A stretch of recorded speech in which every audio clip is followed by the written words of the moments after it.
साथियों, जैसा कि मैंने कल यह कहा था कि बौद्ध प्रतीकों का इस्तेमाल करके राम की प्रतिमा तथाकथित राम मंदिर में बिठाई जा रही है और उसका शोरगुल इतने बड़े पैमाने पर किया जा रहा है जैसे कि वो कोई राष्ट्रीय समारोह। मगर जो बौद्ध प्रतीक है, उन बौद्ध प्रतीकों की दिन दहाड़े चोरी करके उस शिल्प के साथ दिखाई गई है। हमारी सबसे बड़ी आपत्ति यह है कि तथागत भगवान गौतम बुद्ध को उस मूर्ति के अंदर अवतार के तौर पर दिखाया है।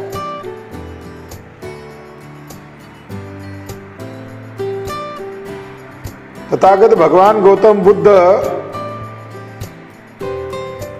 किसी के अवतार नहीं है और यह सरासर मिथ्या बात है।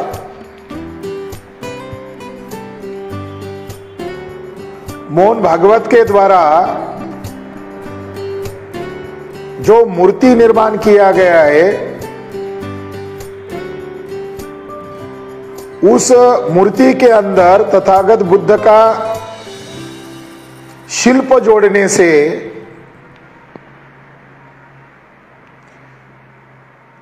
क्या हासिल करना चाहते हैं?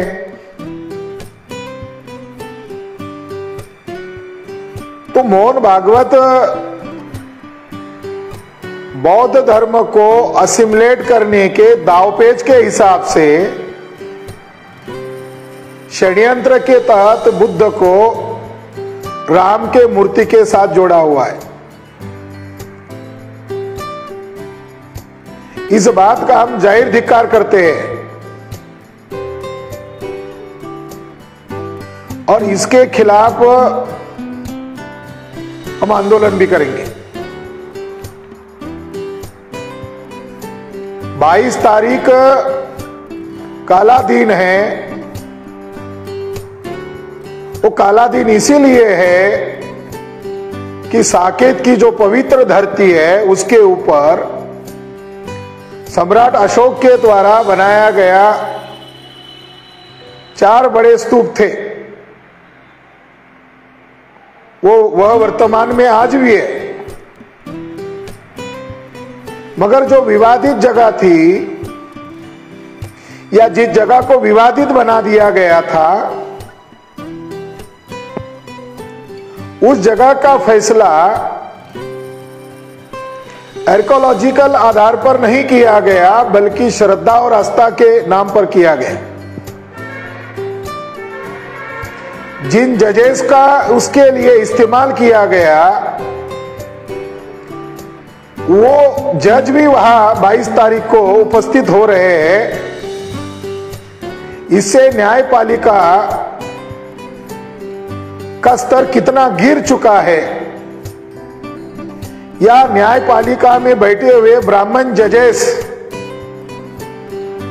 और आरएसएस के ब्राह्मण दोनों मिली भगत करके भारत के मूल निवासियों की विरासत पर कैसा कब्जा कर रहे हैं, इसका यह जीता जागता सबूत है।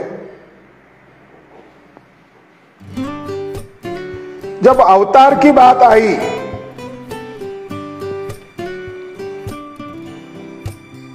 तो महाबोधि महाविहार का जब विवाद चल रहा था, तो वहां का जो महंत ब्राह्मण था, उसने भी यह दावा किया था कि बुद्ध को हम विष्णु का अवतार मानते हैं।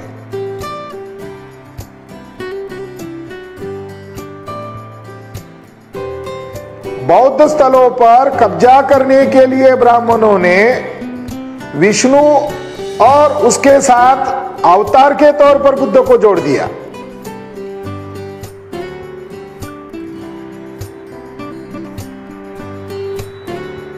साकेत यह बुद्ध भूमि है और उसके ऊपर आक्रांता विदेशी ब्राह्मणों के द्वारा कब्जा किया गया है आधुनिक भारत में। मगर राम की उस मूर्ति के साथ बुद्ध की मूर्ति जोड़ने का तात्पर्य यही है कि मोहन भागवत इस बात को जानते हैं कि यह बुद्धिस्ट स्थल है और इसका विरोध अदर बैकवर्ड कास्ट के लोग कर रहे हैं, शाक्य लोग कर रहे हैं, मौर्य लोग कर रहे हैं, कुर्मी लोग कर रहे हैं। तो उन्होंने विरोध को शांत करने के लिए संभवतः यह है कि बुद्ध के मूर्ति को जोड़ दिया हो। मगर अब इसका विरोध शांत नहीं होने वाला, यह विरोध ठंडा पड़ने वाला नहीं है, बल्कि इस घटना से यह विरोध और ज्यादा बढ़ने वाला है। मगर बुद्ध को विष्णु के अवतार के तौर पर दिखाने के पीछे ब्राह्मणों का माइंड ऑफ रिफ्लेक्शन क्या कहता है?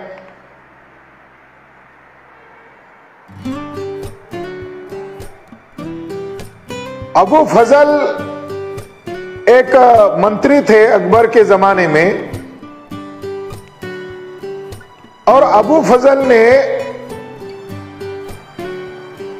अकबरनामा लिखा है। उसके अंदर अबू फजल ने इस बात का जिक्र किया है कि ब्राह्मण लोग बुद्ध को विष्णु का अवतार क्यों मानते हैं। तो उन्होंने अबू फजल ने यह लिखा हुआ है कि मुझे बुद्ध धर्म के बारे में जानकारी है और मैंने अरबी साहित्य में इसके बारे में पढ़ा हुआ है,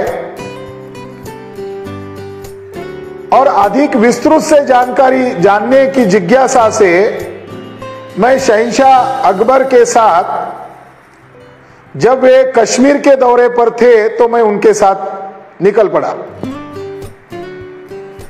क्योंकि मुझे यह जानकारी पता चली थी कि कश्मीर में बौद्ध धर्म अभी भी है। यानी अकबर के समय में बौद्ध धर्म जम्मू कश्मीर में अस्तित्व में था, आज भी है। लेह लद्दाख उसका उदाहरण है। तो मैं उनके साथ कश्मीर के दौरे पर गया और वहां पर मैंने बहुत बुद्धिस्ट लोगों से मिला, मगर मुझे वहां कोई विद्वान भिक्खु नहीं मिला, सर्वसाधारण लोग ही मिले। मगर मुझे जो बुद्ध धर्म के बारे में मैंने जो अरबी साहित्य में पढ़ा था उसकी जानकारी नहीं मिल पाई, इसलिए मैंने वहां के पंडित ब्राह्मणों से बौद्ध धर्म के बारे में चर्चा की। तो वहां के बौद्ध धर्म के बारे में ब्राह्मणों ने अबू फजल को यह कहा कि बुद्ध को हम जानते हैं, मगर बुद्ध विष्णु का अवतार है इस रूप में हम जानते हैं। तो अबू फजल ने कश्मीर के ब्राह्मणों को यह पूछा, अगर आप बुद्ध को अवतार के तौर पर जानते हैं तो फिर आप लोग खुलेआम बुद्ध की पूजा क्यों नहीं करते हो?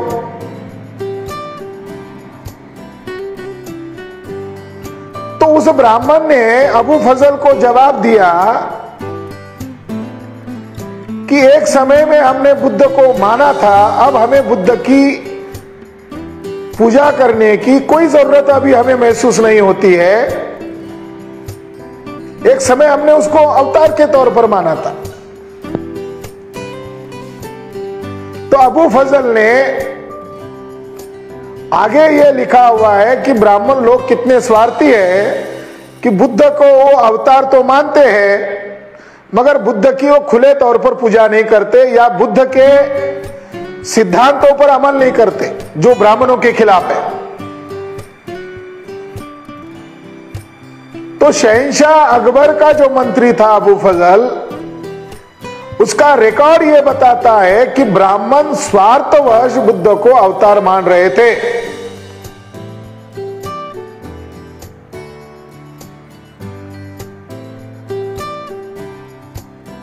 आज मोहन भागवत ने उस तथाकथित मूर्ति के साथ बुद्ध की मूर्ति को भी अवतार की सूची में जोड़कर एक बड़े विवाद को जन्म दिया है।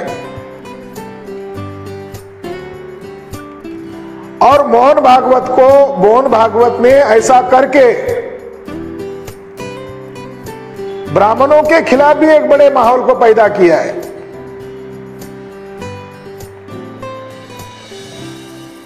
मोहन भागवत की हम जाहिर भर्त्सना करते हैं। दूसरा उदाहरण है कि जब महाबोधि महाविहार का विवाद चल रहा था तो वहां के महंत ब्राह्मण ने भी यह तर्क दिया था कि बुद्ध को हम विष्णु का अवतार मानते हैं। तो अंग्रेज लोग एविडेंस को आधार मानते थे, एविडेंस को प्रमाण मानते थे। तो ब्राह्मणों को पूछा कि तुम्हारा बुद्ध कौन सा है जिसको तुम अपना विष्णु का अवतार मानते हो? तो उन्होंने भी पुराणों के हवाले दिए। तो ब्रिटिश कोर्ट के जो जज थे मिस्टर मैकफर्सन, इन्होंने अपने जजमेंट में 1895 के जजमेंट में क्या सचमुच बुद्ध विष्णु का अवतार है, इसके बारे में ब्रह्मांड पुराण का हवाला देकर कहा, ब्राह्मणों के मुख पर कहा, उनको उसकी कॉपी दिखाकर कहा कि ब्रह्मांड पुराण में यह लिखा हुआ है कि ब्राह्मणों को सभी तरह के पापों का प्रायश्चित है, लेकिन बुद्ध का चेहरा देखना ब्राह्मणों के लिए सबसे बड़ा पाप है। ब्रह्मांड पुराण में ब्राह्मणों ने लिखा हुआ है कि हर तरह के पाप का प्रायश्चित है, लेकिन ब्राह्मणों के लिए मृत्युदंड ही होगा अगर उन्होंने बुद्ध का चेहरा देख लिया। वो किसी विहार में गए और उन्होंने वहां जाकर बुद्ध का मुख दर्शन किया, मूर्ति का दर्शन किया, तो ब्राह्मणों के लिए देह दंड ही प्रायश्चित है, उसका मर जाना ही उचित है। तो जज साहब ने बोध गया के महंत ब्राह्मण को यह सवाल किया, अगर बुद्ध आपके विष्णु का अवतार है तो आप ही के पुराणों में ऐसा क्यों लिखा हुआ है कि बुद्ध का मुख देखना सबसे बड़ा पाप है, बुद्ध का मुंह नहीं देखना चाहिए? तो उसके बाद उस महंत की बोलती बंद हो गई।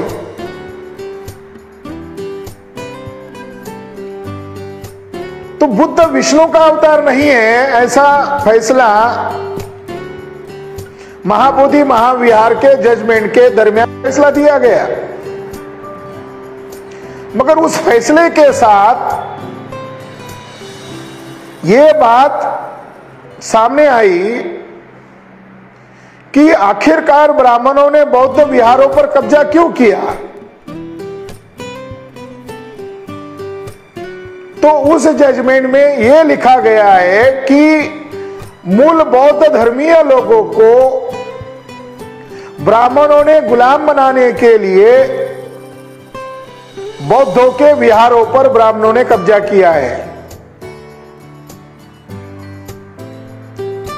ये 1895 में दिए गए फैसले से प्रमाणित होता है कि ब्राह्मण लोगों ने बौद्ध स्थलों पर कब्जा करने के पीछे मकसद ये है कि मूल बौद्ध स्थलों पर कब्जा करना मतलब उन बुद्धिस्ट लोगों का उस स्थलों के साथ कनेक्शन है, वो उनका प्रेरणा स्थान है। तो ब्राह्मण लोगों ने उन स्थलों पर कब्जा इसीलिए किया ताकि मूल बुद्धिस्ट लोगों को ब्राह्मणों की व्यवस्था में गुलाम बनाया जाए।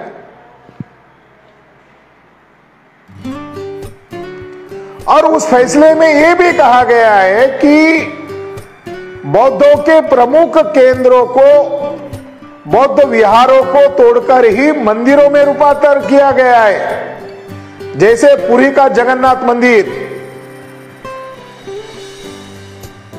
तो ऑन रिकॉर्ड जो ऐतिहासिक फैसला हुआ 1895 का, वो एक फैसला है। और 2019 को उन तथाकथित 5 जजों ने जो फैसला दिया, अगर इन दोनों का कंपेयर करें तो ये जो 5 जजेस है उसमें एक खास बात है कि उसमें एक मुस्लिम जज है, 4 ब्राह्मण जज है। ये 5 के 5 जजेस मोहन भागवत के आरएसएस के इशारे पर वो 2019 का फैसला दिया। कोई एविडेंस या कोई पुरातात्विक प्रमाण इसको आधार बनाकर फैसला नहीं दिया। और वो जजेस 22 तारीख को वहां जा रहे हैं, वर्तमान सर न्यायाधीश भी वहां जा रहे हैं। तो ये इस बात का सबूत है कि ये जजेस ब्राह्मण राज को स्थापित करने के लिए आरएसएस के षड्यंत्र में शामिल थे। साथियों, मूर्ति कला का अगर जिक्र किया जाए, मूर्ति का अगर संबंध ढूंढा जाए, तो मोहन भागवत को इसका जवाब देना बहुत जरूरी है। जो मूर्ति उन्होंने बनाई है वो बालक की मूर्ति है, एक बच्चे की मूर्ति है। और वो बालक राम की मूर्ति उन्होंने किसके नकल पर की? तो लुम्बिनी में जो तथागत भगवान गौतम बुद्ध का जन्म स्थल है, वहां पर जैसे बालक बुद्ध की मूर्ति है, उसकी नकल करके बालक राम की मूर्ति बनाई है।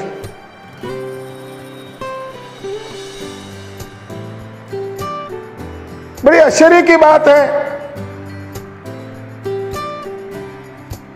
मगर इसके पीछे ब्राह्मण क्या सिद्ध करना चाहते हैं?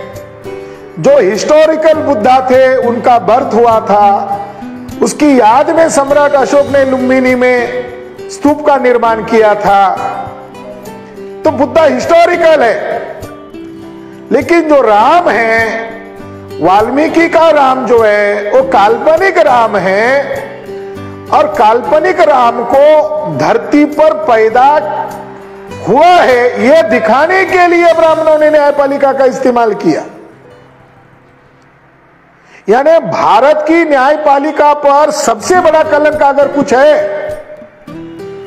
जो चीज वास्तव में पैदा नहीं हुई है।